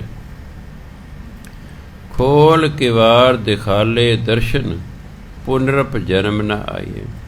ਜਦੋਂ ਸਾਨੂੰ ਗੁਰੂ ਦੀ ਸੰਗਤ ਪ੍ਰਾਪਤ ਹੋਵੇਗੀ, ਫਿਰ ਅਸੀਂ ਨਾਮ ਜਪਾਂਗੇ। ਕਿਵਾਰ ਨੇ ਕਿਵਾੜ ਭਾਵ ਦਰਵਾਜ਼ੇ। ਇੱਕ ਦੇ ਡੋਰ ਹੁੰਦਾ, ਚੁਗਾਠ ਅਤੇ ਪੱਲਿਆਂ ਸਮੇਤ ਇਹਨੂੰ ਡੋਰ ਕਹਿੰਦੇ ਨੇ, ਪਰ ਇੱਕ ਇਕੱਲੇ ਪੱਲੜੇ ਨੇ ਜਿਹਨੂੰ ਕਿਵਾੜ ਕਹਿੰਦੇ ਨੇ। ਚੁਗਾਠ ਨੂੰ 2 ਪੱਲੇ ਲੱਗੇ, ਕਿਤੇ ਇੱਕ ਵੀ ਲੱਗਾ ਹੁੰਦਾ, ਕਿਤੇ 2 ਲੱਗੇ ਹੁੰਦੇ। ਉਹ ਜਿਹੜੇ ਦੋਨੋਂ ਪੱਲੜੇ ਨੇ ਨਾ, ਉਹਨੂੰ ਕਹਿੰਦੇ ਕਿਵਾਰ, ਉਹਨੂੰ ਕਿਵਾੜ ਵੀ ਕਹਿੰਦੇ। ਖੋਲ ਕਿਵਾਰ ਦਿਖਾਲੇ ਦਰਸ਼ਨ, ਫਿਰ ਉਹ ਦਰਵਾਜ਼ਾ ਖੋਲ੍ਹ ਕੇ ਪਰਮਾਤਮਾ ਆਪਣੇ ਦਰਸ਼ਨ ਦਿੰਦਾ ਹੈ। ਕਿਉਂਕਿ ਕਹਿੰਦੇ ਨਾ ਵੀ ਪਰਮਾਤਮਾ ਰਹਿੰਦਾ 10ਮ ਦੁਆਰ 'ਚ, ਉਹਨੇ ਆਪ ਅੰਦਰ ਬੰਦ ਕਰਕੇ ਆਪਣੇ ਆਪ ਨੂੰ ਬਾਹਰੋਂ ਜਿੰਦਰਾ ਲਾਤਾ। ਕੁੰਜੀ ਗੁਰੂ ਨੂੰ ਦੇਤੀ, ਲੈ ਵੀ ਸਜਣ, ਤੇਰੇ ਤੋਂ ਬਿਨਾਂ ਹੋਰ ਕੋਈ ਦਰਵਾਜ਼ਾ ਨਹੀਂ ਖੋਲ੍ਹ ਸਕਦਾ। ਕੁੰਜੀ ਗੁਰ ਸੌਂ ਪਾਈ, ਕੁੰਜੀ ਗੁਰੂ ਨੂੰ ਸੌਂਪਤੀ ਹੈ। ਹੁਣ ਗੁਰੂ ਮਹਾਰਾਜ ਸਿਫਾਰਿਸ਼ ਕਰਨਗੇ ਅਤੇ ਤਾਂ ਉਹ ਦਰਵਾਜ਼ਾ ਖੁੱਲ੍ਹੇਗਾ। ਕੁੰਜੀ ਤੇ ਗੁਰੂ ਖੋਲ੍ਹੇ, ਗੁਰੂ ਦਰਵਾਜ਼ਾ ਖੋਲ੍ਹੇਗਾ, ਪਰਮਾਤਮਾ ਦਰਸ਼ਨ ਦੇਵੇਗਾ। ਜਿਵੇਂ ਤੀਸਰੇ ਪਾਤਸ਼ਾਹ ਜਾ ਕੇ ਆਪਣੇ ਪਿੰਡ ਇੱਕ ਖੇਤਾਂ 'ਚ ਕਮਰਾ ਸੀ, ਜਦੋਂ ਗੁਰੂ ਅੰਗਦ ਦੇਵ ਮਹਾਰਾਜ ਦੇ ਪੁੱਤਰ ਦਾਤੂਰ ਨੇ ਉਹਨਾਂ ਨੂੰ ਲੱਤ ਮਾਰੀ ਬੈਠਣ ਭਰੀ ਸੰਗਤ ਦੇ ਵਿੱਚ, ਤੀਸਰੇ ਪਾਤਸ਼ਾਹ ਨੇ ਕੁਛ ਨਹੀਂ ਕਿਹਾ। ਜੋ ਲਿਜਾਣਾ ਸੀ ਉਹ ਚੱਕ ਚੁੱਕ ਕੇ ਲੈ ਗਿਆ। ਤੀਸਰੇ ਪਾਤਸ਼ਾਹ ਰਾਤ ਨੂੰ ਚੁੱਪ ਚਪੀਤੇ ਗੋਇੰਦਵਾਲ ਸਾਹਿਬ ਤੋਂ ਚਲੇ ਗਏ ਅਤੇ ਆਪਣੇ ਪਿੰਡ ਬਾਸਰ ਕੇ ਬਾਰ-ਬਾਰ ਕੋਈ ਕਮਰਾ ਖੇਤ 'ਚ ਬਣਿਆ ਸੀ, ਉਹ 'ਚ ਬੈਠ ਗਏ ਅਤੇ ਬਾਹਰ ਲਿਖ ਕੇ ਲਾਤਾ, ਜਿਹੜਾ ਦਰਵਾਜ਼ਾ ਖੋਲ੍ਹੇਗਾ ਉਹਦਾ ਮੂੰਹ ਕਾਲਾ ਕੀਤਾ ਜਾਵੇਗਾ। ਇਸ ਤਰ੍ਹਾਂ ਦਾ ਕੋਈ ਲਿਖ ਕੇ ਲਾਤਾ। ਲਓ ਜੀ, ਸਵੇਰ ਹੋਈ, ਉੱਤੇ ਰੌਲਾ ਪੈ ਗਿਆ ਹੈ ਵੀ ਗੁਰੂ ਮਹਾਰਾਜ ਕਿੱਥੇ ਗਏ, ਪਤਾ ਕਰੋ। ਸਾਰੇ ਨਗਰ 'ਚ ਦੇਖਿਆ, ਨਹੀਂ ਕੋਈ ਪਤਾ ਲੱਗਦਾ। ਬਾਬਾ ਬੁੱਢਾ ਜੀ ਨੂੰ ਕਿਹਾ ਵੀ ਤੁਹਾਡੀ ਤਾਂ ਦਿਵ ਦ੍ਰਿਸ਼ਟੀ ਖੁੱਲ੍ਹੀ ਹੋਈ ਹੈ, ਤੁਸੀਂ ਦੇਖੋ ਤੀਸਰੇ ਪਾਤਸ਼ਾਹ ਕਿੱਥੇ ਨੇ। ਉਹਨੇ ਇਹ ਨਹੀਂ ਕਿਹਾ ਫਲਾਣੇ ਥਾਂ 'ਤੇ ਬੈਠੇ ਨੇ, ਜਿਹਨੇ ਪਾਇਆ ਤਿਨੀ ਛਪਾਇਆ, ਕੋਸ਼ਿਸ਼ ਨਹੀਂ ਕਰਦੇ। ਉਹ ਕਹਿੰਦੇ ਭਾਈ ਤੁਸੀਂ ਨਾ ਗੁਰੂ ਮਹਾਰਾਜ ਦੀ ਘੋੜੀ ਖੋਲ੍ਹ ਦਿਓ, ਕਿ ਇਹ ਘੋੜੇ ਘੋੜੀਆਂ ਬੜੇ ਸਿਆਣੇ ਹੁੰਦੇ ਨੇ, ਇਹਨੂੰ ਖੋਲ੍ਹ ਦਿਓ, ਇਹ ਜਿੱਧਰ ਨੂੰ ਜਾਏਗੀ ਆਪਾਂ ਮਗਰ ਚੱਲਾਂਗੇ, ਜਿੱਥੇ ਜਾ ਕੇ ਖਲੋਗੀ ਨਾ ਉੱਥੇ ਗੁਰੂ ਮਹਾਰਾਜ ਹੋਣਗੇ। ਘੋੜੀ ਖੋਲ੍ਹਦੀ ਗੋਇੰਦਵਾਲ ਤੋਂ, ਘੋੜੀ ਤੁਰੀ ਜਾ ਰਹੀ, ਮਗਰ ਸੰਗਤ ਤੁਰੀ ਜਾ ਰਹੀ ਹੈ। ਘੋੜੀ ਜਾ ਕੇ ਉਸ ਕੋਠੇ ਦੇ ਅੱਗੇ ਜਾ ਕੇ ਖਲੋ ਗਈ। ਬਾਬਾ ਬੁੱਢੇ ਨੇ ਪੜ੍ਹਿਆ ਵੀ ਜਿਹੜਾ ਦਰਵਾਜ਼ਾ ਖੋਲ੍ਹੇਗਾ ਸਾਡਾ ਸਿੱਖ ਨਹੀਂ ਹੈ, ਜੋ ਵੀ ਉੱਥੇ ਲਿਖਿਆ ਹੋਇਆ ਸੀ। ਉਹਨਾਂ ਕਿਹਾ ਵੀ ਆ ਵੀ ਔਖਾ ਹੋ ਗਿਆ।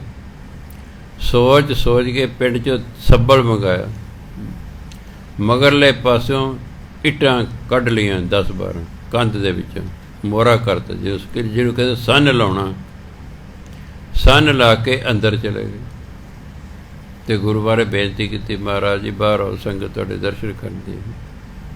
ਇੱਕ ਵਿਚੋਲਾ ਹੋ ਗਿਆ ਨਾ, ਉਹਨੇ ਜਾ ਕੇ ਕਿਹਾ ਜੀ ਬਾਹਰ ਆਓ, ਸੰਗਤ ਦਰਸ਼ਨ ਕਰਨਾ ਚਾਹੁੰਦੇ, ਗੁਰੂ ਮਹਾਰਾਜ ਬਾਹਰ ਆਏ। ਇਸੇ ਤਰ੍ਹਾਂ ਹੀ ਪਰਮਾਤਮਾ ਹੈ।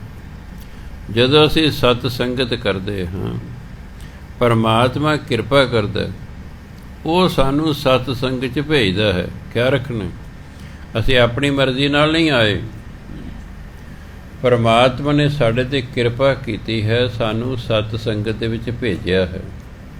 ਪਰਮਾਤਮਾ ਦੀ ਇੰਨੀ ਡਿਊਟੀ ਹੈ ਵੀ ਲਓ ਭਾਈ ਮੈਂ ਤੁਹਾਨੂੰ ਗੁਰੂ ਦੀ ਸੰਗਤ 'ਚ ਭੇਜਦਾ, ਅੱਗੇ ਹੁਣ ਗੁਰੂ ਦੀ ਡਿਊਟੀ ਹੈ। ਗੁਰੂ ਦੀ ਡਿਊਟੀ ਲਾਈ ਹੈ ਕਿ ਤੂੰ ਇਹਨਾਂ ਨੂੰ ਮੇਰੇ ਨਾਲ ਮਿਲਾਉਣਾ ਹੈ।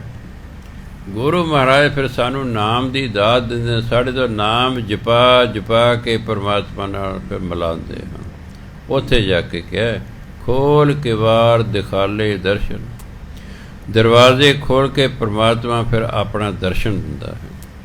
ਜਿਹੜਾ ਵੀ ਪਰਮਾਤਮਾ ਦੇ ਦਰਸ਼ਨ ਕਰ ਲੈਂਦਾ ਨਾ, ਪੁਨਰਪ ਜਨਮ ਨਾ ਆਈਏ। ਪੁਨਰਪ ਹੁੰਦਾ ਦੁਬਾਰਾ, ਉਹ ਦੁਬਾਰਾ ਫਿਰ ਜਨਮ ਨਹੀਂ ਲੈਂਦਾ, ਉਹਦਾ ਜੰਮਣ ਮਰਨ ਖਤਮ ਹੋ ਜਾਂਦਾ। ਜਿੰਨਾ ਚਿਰ ਪਰਮਾਤਮਾ ਦੇ ਦਰਸ਼ਨ ਨਹੀਂ ਹੋਏ, ਸਾਨੂੰ ਵਾਰੀ ਵਾਰੀ ਜਨਮ ਲੈਣਾ ਪੈਣਾ, ਵਾਰੀ ਵਾਰੀ ਆਉਣਾ ਪੈਣਾ। ਭਾਵੇਂ ਸਵਰਗ ਵੀ ਮਿਲ ਜਾਏ, ਉਹ ਵੀ 500 ਸਾਲ ਦਾ, 1000 ਦਾ, ਕਿੰਨਾ ਮਿਲਿਆ, ਮੁੜ ਕੇ ਫਿਰ ਮਨੁੱਖਾ ਜੀਵਨ ਲੈਣਾ ਪੈਂਦਾ। ਦੇਵੀ ਦੇਵਤੇ ਬਣ ਜਾਓ, ਫਿਰ ਵੀ ਮਨੁੱਖਾ ਜੀਵਨ ਲੈਣਾ ਪੈਂਦਾ, ਕਿਉਂਕਿ ਜਿੰਨਾ ਚਿਰ ਪਰਮਾਤਮਾ ਦੇ ਦਰਸ਼ਨ ਨਹੀਂ ਹੁੰਦੇ, ਉਹਨਾਂ ਚਿਰ ਇਹ ਜੰਮਣ ਮਰਨ ਦਾ ਚੱਕਰ ਬਣਿਆ ਰਹਿੰਦਾ ਹੈ। ਕਰ ਕਿਰਪਾ ਪ੍ਰਭ ਅੰਤਰ ਜਾਮੀ, ਕਰ ਕਿਰਪਾ ਪ੍ਰਭ ਅੰਤਰ ਜਾਮੀ, ਕਰ ਕਿਰਪਾ ਪ੍ਰਭ ਅੰਤਰ ਜਾਮੀ, ਕਰ ਕਿਰਪਾ ਪ੍ਰਭ ਅੰਤਰ ਜਾਮੀ। ਸਾਧ ਸੰਗ ਹਰ ਪਾਈਐ, ਸਾਧ ਸੰਗ ਹਰ ਪਾਈਐ, ਸਾਧ ਸੰਗ ਹਰ ਪਾਈਐ,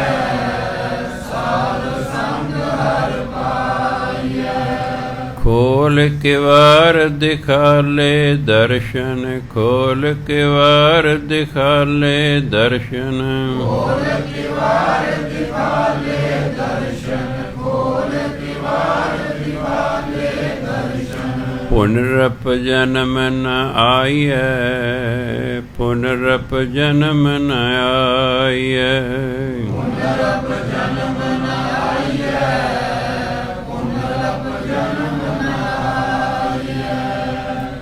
ਸੋ ਕਹਿੰਦੇ ਜਿਹੜੀ ਸਾਧ ਸੰਗਤ ਹੈ, ਇਹਦੇ ਰਾਹੀਂ ਪਰਮਾਤਮਾ ਦੀ ਪ੍ਰਾਪਤੀ ਹੁੰਦੀ।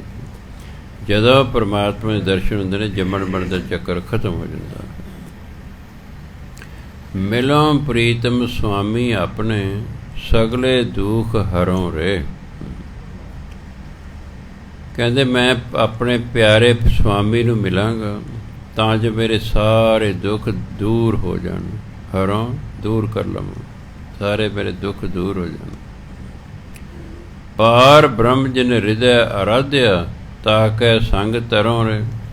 ਜਿਸ ਨੇ ਪਰਮਾਤਮਾ ਨੂੰ ਹਿਰਦੇ 'ਚ ਯਾਦ ਕੀਤਾ ਨਾ, ਉਹਦੀ ਸੰਗਤ ਕਰਕੇ, ਤਾਕੈ ਸੰਗ ਤਰੋਂ ਰੇ, ਉਹਦੀ ਸੰਗਤ ਕਰਕੇ ਮੈਂ ਵੀ ਤਰ ਸਕਦਾ ਹਾਂ। ਕਿਉਂਕਿ ਉਹ ਜਿਹਦੇ ਹਿਰਦੇ 'ਚ ਨਾਮ ਵਸ ਗਿਆ ਹੈ, ਜਦੋਂ ਅਸੀਂ ਉਹਦੀ ਸੰਗਤ ਕਰਾਂਗੇ, ਅਸੀਂ ਵੀ ਨਾਮ ਜਪਣਾ ਸ਼ੁਰੂ ਕਰ ਦਾਂਗੇ। ਜਿਹੋ ਜਿਹੀ ਸੰਗਤ ਕਰਾਂਗੇ, ਉਹਦਾ ਅਸਰ ਤਾਂ ਸਾਡੇ 'ਤੇ ਹੋਣਾ ਹੀ ਹੋਣਾ ਹੈ। ਇਸ ਲਈ ਬੱਚਿਆਂ ਦੀ ਸੰਗਤ ਦਾ ਬੜਾ ਖਿਆਲ ਮਾਂ ਪਿਓ ਨੂੰ ਰੱਖਣਾ ਪੈਂਦਾ। ਲਾਪਰਵਾਹੀ ਬੱਚਿਆਂ ਵੱਲੋਂ ਨਹੀਂ ਵਰਤੀ ਜਾ ਸਕਦੀ ਹੈ।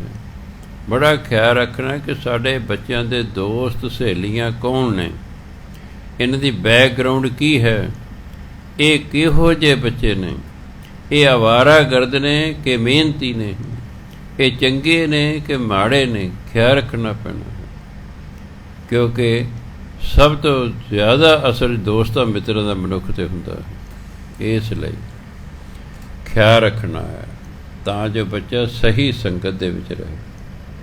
ਕੋਸ਼ਿਸ਼ ਕਰੋ, ਜੇ ਤੁਸੀਂ ਸਤ ਸੰਗਤ ਚਾਹੁੰਦੇ ਹੋ, ਬੱਚੇ ਨੂੰ ਵੀ ਸਤ ਸੰਗਤ 'ਚ ਲੈ ਕੇ ਆਵੋ। ਹੌਲੀ ਹੌਲੀ ਹੌਲੀ ਫਿਰ ਉਸ ਨੂੰ ਆਦਤ ਪੈ ਜਾਏਗੀ, ਫਿਰ ਉਹ ਆਪ ਹੀ ਆਉਣ ਲੱਗ ਜਾਵੇਗਾ। ਹਾਂ, ਉਹਦੇ ਪੇਪਰ ਚੱਲ ਰਹੇ ਨੇ, ਐਗਜ਼ਾਮ ਚੱਲ ਰਿਹਾ ਜਾਂ ਕੋਈ ਹੋਰ ਗੱਲ ਹੈ, ਉਹ ਨਹੀਂ ਆ ਸਕਦਾ, ਉਹ ਗੱਲ ਵੱਖਰੀ ਹੈ। ਅਗਰ ਉਹ ਘਰ 'ਚ ਵਿਹਲਾ ਹੀ ਹੈ ਤਾਂ ਉਹਨੂੰ ਪ੍ਰੇਰਨਾ ਕਰੋ। ਇਹ ਛੋਟੀ ਉਮਰ 'ਚ ਲਿਆਉਣੇ ਪੈਣੇ, ਵੱਡੀ 'ਚ ਨਹੀਂ ਆਉਣੇ ਇਹਨਾਂ ਨੇ। ਅਗਰ ਛੋਟੀ ਉਮਰ 'ਚ ਤੁਸੀਂ ਆਦਤ ਨਹੀਂ ਪਾਈ, ਵੱਡੀ ਉਮਰ 'ਚ ਇਹਨਾਂ ਨੇ ਕੋਈ ਨਹੀਂ ਆਉਣਾ। ਕਹੀ ਜੋ ਨਾ ਤੁਹਾਡੀ ਮੰਨਣੀ ਨਹੀਂ, ਜਾਓ ਜਾਓ ਮੰਮਾ ਤੁਸੀਂ ਜਾਓ, ਬਸ ਮੈਂ ਬਸ ਘਰ ਠੀਕ ਹੈ, ਮੈਂ ਘਰ ਦੀ ਰਾਖੀ ਕਰਾਂ, ਤੁਸੀਂ ਜਾਓ।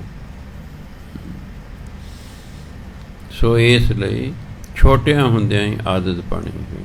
ਛੋਟਾ ਬੱਚਾ ਫਿਰ ਛੇਤੀ ਸਿੱਖਦਾ ਹੈ, ਉਹ ਮਾਂ ਪਿਓ ਨੂੰ ਵੇਖਦਾ ਹੈ, ਜਿਵੇਂ ਉਹ ਕਰਦੇ ਨੇ ਫਿਰ ਉਵੇਂ ਹੀ ਬੱਚਾ ਕਰਦਾ। ਮੈਂ ਤਾਂ ਕਈ ਵਾਰ ਦੇਖਦਾ ਰਹਿੰਦਾ, ਛੋਟਾ ਬੱਚਾ ਨਾਲ ਆਇਆ ਹੈ, ਉਹ ਮਾਂ ਨੂੰ ਵੇਖਦਾ ਕਿਵੇਂ ਮੱਥਾ ਟੇਕਦੀ ਹੈ, ਪਹਿਲਾਂ ਖੜ੍ਹਾ ਰਹਿੰਦਾ ਉਹ, ਫਿਰ ਜਦ ਮਾਂ ਮੱਥਾ ਟੇਕਦੀ ਪਤਾ ਲੱਗ ਵੀ ਇਹ ਐਂ ਟੇਕਣਾ ਹੈ, ਫਿਰ ਉਹ ਆਪ ਟੇਕਦਾ ਹੈ।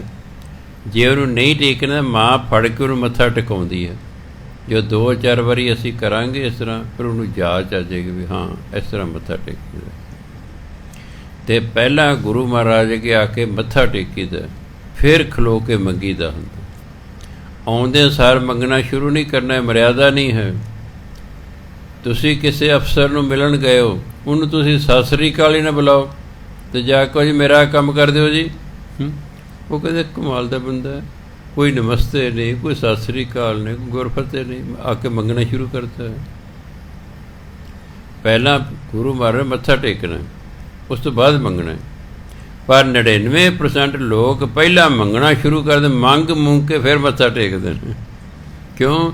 ਨਾ ਪ੍ਰਚਾਰਕ ਸਮਝਾਉਂਦੇ ਨੇ ਅਤੇ ਨਾ ਮਾਂ ਪਿਓ ਨੂੰ ਕੋਈ ਗਿਆਨ ਹੁੰਦਾ। ਵੈਸੇ ਬੱਚੇ ਨੂੰ ਸਮਝਾਏ ਬੇਟਾ ਪਹਿਲਾਂ ਜਾ ਕੇ ਮੱਥਾ ਟੇਕਣਾ, ਫਿਰ ਮੰਗਣਾ। ਆਪਣੀਆਂ ਆਦਤਾਂ ਪਈਆਂ ਮੰਗਣ ਦੀਆਂ, ਮੰਗ ਕੇ ਫਿਰ ਮੱਥਾ ਟੇਕਦੇ ਨਹੀਂ। ਪਹਿਲਾਂ ਗੁਰੂ ਕੋਲੇ ਗਏ ਹਾਂ, ਗੁਰੂ ਦਾ ਸਤਿਕਾਰ ਕਰਨਾ। ਜੇ ਕੋਈ ਅਫਸਰ ਹੈ ਤਾਂ ਉਹਨੂੰ ਸਤਿ ਸ੍ਰੀ ਅਕਾਲ ਜੀ, ਰਾਮ ਰਾਮ ਜੀ, ਜੋ ਕੁਛ ਵੀ ਹੈ, ਨਮਸਤੇ ਜੀ ਕਹਿ ਕੇ ਫਿਰ ਆਪਣੀ ਗੱਲ ਕਰੀਦੀ। ਇਸੇ ਤਰ੍ਹਾਂ ਗੁਰੂ ਮਹਾਰਾਜ ਮੱਥਾ ਟੇਕ ਕੇ ਫਿਰ ਕੁਛ ਮੰਗੀਦਾ ਹੈ। ਆਖਰਕਾਰ ਜਿਹੜਾ ਆਇਆ ਗੁਰੂ ਘਰ 'ਚ, ਉਹਨੇ ਗੁਰੂ ਤੋਂ ਹੀ ਮੰਗਣਾ ਹੈ। ਮੰਗਣ ਤੋਂ ਮਨਾ ਨਹੀਂ ਕੀਤਾ, ਮੰਗਣ ਤੋਂ ਮਨਾ ਨਹੀਂ ਕੀਤਾ। ਜਿਹੜੇ ਭਗਤ ਨੇ ਉਹਨਾਂ ਵੀ ਗੁਰੂ ਮਹਾਰਾਜ ਤੋਂ ਪਰਮਾਤਮਾ ਤੋਂ ਮੰਗਿਆ ਹੈ। ਅਸੀਂ ਗੁਰੂ ਤੋਂ ਹੀ ਮੰਗਣਾ ਹੈ, ਪਰ ਪਹਿਲਾਂ ਗੁਰੂ ਮਹਾਰਾਜ ਦਾ ਸਤਿਕਾਰ ਕਰਨਾ ਹੈ, ਪਹਿਲਾਂ ਮੱਥਾ ਟੇਕਣਾ ਹੈ, ਫਿਰ ਖਲੋ ਕੇ ਦੋਨੋਂ ਹੱਥ ਜੋੜ ਕੇ ਮੰਗਣਾ ਹੈ। ਬਹੁਤੇ ਜੇ ਤਰਲਾ ਕੱਢਣਾ ਹੈ, ਫਿਰ ਗਲ 'ਚ ਪੱਲਾ ਪਾ ਕੇ, ਇਸ ਜਿਹਾ ਪੱਲਾ ਪਾਇਆ, ਫਿਰ ਦੋਨਾਂ ਹੱਥਾਂ ਨਾਲ ਫੜ ਕੇ ਹੱਥ ਜੋੜ ਕੇ ਫਿਰ ਬੇਨਤੀ ਕਰਨੀ। ਜਿਵੇਂ ਇੱਕ ਵਾਰੀ ਸੰਤ ਈਸ਼ਰ ਸਿੰਘ ਜੀ ਮਹਾਰਾਜ ਯੂਪੀ 'ਚ ਗਏ ਦੀਵਾਨ ਲਾਉਣ। ਇਹ ਜਿਹੜਾ ਉੱਥੋਂ ਦਾ ਇੱਕ ਸਭ ਤੋਂ ਵੱਡਾ ਸੇਠ ਸੀ, ਸ਼ਾਹੂਕਾਰ ਸੀ, ਉਹ ਤੋਂ ਜਾਗੀਰਦਾਰ ਵੀ ਸੀ। ਉਹ ਬੜੇ ਸਾਲ ਉਹਨਾਂ ਦੇ ਵਿਆਹ ਨੂੰ ਹੋ ਗਏ ਸਨ, ਕੋਈ ਬੱਚਾ ਨਹੀਂ ਸੀ। ਉਹਨਾਂ ਨੇ ਕਿਸੇ ਸਿੱਖ ਅੱਗੇ ਗੱਲ ਕੀਤੀ, ਕਹਿੰਦੇ ਵੀ ਬਹੁਤ ਪਹੁੰਚੇ ਮਹਾਂਪੁਰਖ ਨੇ, ਮੈਂ ਟਾਈਮ ਲੈ ਕੇ ਤੁਹਾਨੂੰ ਮਿਲਾ ਦੇਵਾਂਗਾ। ਉਹ ਸਿੱਖ ਨੇ ਮਹਾਂਪੁਰਖਾਂ ਤੋਂ ਟਾਈਮ ਲੈ ਲਿਆ ਵੀ ਇਸ ਤਰ੍ਹਾਂ ਜਿਹੜਾ ਇੱਥੇ ਜਿਹੜਾ ਜਾਗੀਰਦਾਰ ਹੈ ਵੱਡਾ, ਉਹ ਮੀਆਂ ਬੀਬੀ ਤੁਹਾਨੂੰ ਮਿਲਣਾ। ਕਹਿੰਦੇ ਕੋਈ ਨਹੀਂ ਭਾਈ, ਇੰਨੇ ਵਜੇ ਤੁਸੀਂ ਲਾਇਓ। ਉਹ ਅੱਗੋਂ ਉਹ ਵੀ ਜਾਣਕਾਰ ਸਨ, ਮਰਿਆਦਾ ਉਹਨਾਂ ਨੂੰ ਆਉਂਦੀ ਸੀ। ਉਹਨਾਂ ਮੂੰਹ 'ਚ ਤਿਨਕੇ ਘਾਹ ਦੇ ਪਾਏ ਹੋਏ ਨੇ, ਘਾਹ ਦੇ ਤਿਨਕੇ ਮੂੰਹ 'ਚ ਪਾ ਕੇ ਅਤੇ ਮਹਾਂਪੁਰਖਾਂ ਕੋਲੇ ਆ ਗਏ ਨੇ। ਹੱਥ ਜੋੜ ਕੇ ਗਲ 'ਚ ਪੱਲਾ ਪਾ ਕੇ ਬੇਨਤੀ ਕਰਦੇ, ਮਹਾਰਾਜ ਜੀ ਸਾਡੇ ਵਿਆਹ ਨੂੰ 30 ਸਾਲ ਹੋ ਗਏ, ਸਾਡੇ ਘਰ ਕੋਈ ਬੱਚਾ ਨਹੀਂ ਹੋਇਆ, ਸਾਡੇ 'ਤੇ ਕਿਰਪਾ ਕਰੋ। ਉਹ ਕਹਿੰਦੇ ਭਾਈ ਤੁਹਾਡੀ ਕੋਈ ਪੂਜਾ ਕਰਨ ਵਾਲੀ ਥਾਂ ਬਣੀ ਹੋਈ ਹੈ? ਕਹਿੰਦੇ ਹਾਂ ਬਣੀ ਹੋਈ ਹੈ। ਕਹਿੰਦੇ ਤੁਸੀਂ ਉੱਥੇ ਨਾ ਗੁਰੂ ਨਾਨਕ ਦੇਵ ਜੀ ਦੀ ਫੋਟੋ ਰੱਖ ਲਿਓ। ਫੋਟੋ ਦੇ ਸਾਹਮਣੇ ਬੈਠ ਕੇ ਉਹਨਾਂ ਨੂੰ ਪਾਠ ਦਿੱਤਾ, ਕੋਈ ਮੂਲ ਮੰਤਰ ਜਿਵੇਂ ਸੀ ਕੋਈ, ਵੀ ਇਹਦਾ ਤੁਸੀਂ ਰੋਜ਼ 1 ਘੰਟਾ ਸਵੇਰੇ ਨਹਾ ਧੋ ਕੇ ਦੋਨੋਂ ਜੀ ਦਾ ਜਾਪ ਕਰਿਆ ਕਰੋ, ਅਤੇ ਗੁਰੂ ਮਹਾਰਾਜ ਕਿਰਪਾ ਕਰਨਗੇ, ਅਗਲੇ ਸਾਲ ਤੁਹਾਡੇ ਘਰ ਪੁੱਤਰ ਹੋਵੇਗਾ। ਅਤੇ ਫਿਰ ਉਹਨਾਂ ਦੇ ਘਰ ਪੁੱਤਰ ਹੀ ਹੋਇਆ ਅਗਲੇ ਸਾਲ। ਉਹਨੂੰ ਮਰਿਆਦਾ ਪਤਾ ਸੀ। ਮਹਾਂਪੁਰਖ ਕਹਿੰਦੇ ਜਦ ਮਹਾਂਪੁਰਖ ਦੇਖਿਆ ਵੀ ਮੂੰਹ 'ਚ ਤਿਣਕੇ ਪਾ ਕੇ ਆਏ ਨੇ, ਤਾਂ ਮਤਲਬ ਕਿੰਨੀ ਅਧੀਨਤਾ ਨਾਲ ਆਏ ਨੇ, ਕਿੰਨੀ ਨਿਰਮਾਣਤਾ ਨਾਲ ਆਏ ਨੇ। ਤਾਂ ਜਿੰਨੀ ਨਿਰਮਾਣਤਾ ਹੋਏਗੀ ਓਨੀ ਹੀ ਜ਼ਿਆਦਾ ਬਖਸ਼ਿਸ਼ ਹੋਵੇਗੀ। ਸੋ ਇਸ ਲਈ ਗੁਰੂ ਮਹਾਰਾਜ ਕਹਿੰਦੇ ਮਿਲੋ ਪ੍ਰੀਤਮ ਸੁਆਮੀ ਆਪਣੇ ਸਗਲੇ ਦੁੱਖ ਹਰੋਂ ਰੇ। ਮੈਂ ਆਪਣੇ ਪਿਆਰੇ ਸੁਆਮੀ ਨੂੰ ਮਿਲਾਂਗੀ ਅਤੇ ਆਪਣੇ ਸਾਰੇ ਦੁੱਖ ਦੂਰ ਕਰ ਲਵਾਂਗੇ। ਪਾਰ ਬ੍ਰਹਮ ਜਿਨੇ ਹਿਰਦੈ ਅਰਾਧਿਆ ਤਾ ਕਹਿ ਸੰਗ ਤਰੋਂ ਰੀ। ਜਿਸ ਨੇ ਪਰਮਾਤਮਾ ਨੂੰ ਆਪਣੇ ਹਿਰਦੇ 'ਚ ਯਾਦ ਕੀਤਾ ਨਾ, ਮੈਂ ਉਹਦੀ ਸੰਗਤ ਕਰਕੇ ਮੈਂ ਵੀ ਤਰ ਜਾਵਾਂਗੇ। ਸੋ ਭਾਈ ਗੁਰੂ ਦੀ ਸੰਗਤ ਕਰਨੀ ਹੈ, ਸਾਧੂ ਦੀ ਸੰਗਤ ਕਰਨੀ ਹੈ, ਨਾਮ ਜਪਣ ਵਾਲੇ ਦੀ ਸੰਗਤ ਕਰਨੀ ਹੈ। ਨਾਮ ਜਪਣਾ, ਜੀਵਨ ਲੇਖੇ ਲਾਉਣਾ। ਸਮਾਂ ਹੋ ਗਿਆ। ਵਾਹਿਗੁਰੂ ਜੀ ਕਾ ਖਾਲਸਾ, ਵਾਹਿਗੁਰੂ ਜੀ ਕੀ ਫਤਿਹ।